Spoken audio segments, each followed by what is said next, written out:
Bonjour à tous, aujourd'hui nous allons parler du pourcentage d'absorption des esters de la testostérone. Donc déjà, exception sur la question des esters, donc la testosuspension, celui-ci c'est 100% d'absorption, durée de vie très très courte, quelques heures.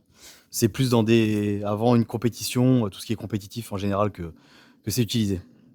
Ou pour l'agressivité, voilà, sur des sports de combat, etc.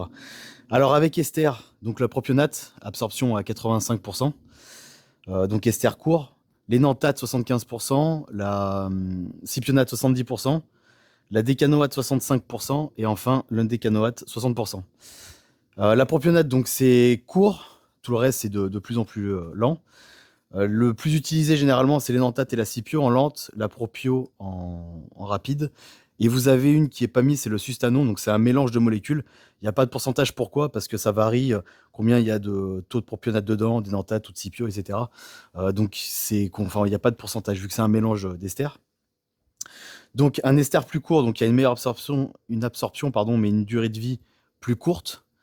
Donc ce qui implique des pics. J'ai fait une vidéo là-dessus, je vous la marquerai dans la description, avec les taux plasmiques, etc., afin que vous compreniez mieux. Les esters plus lents, donc une absorption moins bonne, mais une durée de vie donc, qui est plus longue, donc avec des molécules, donc des taux plasmiques plus stables, ce qui implique des gains plus durables. Donc pareil, dans la vidéo, vous verrez les pics et tout, afin que vous compreniez mieux tout ça.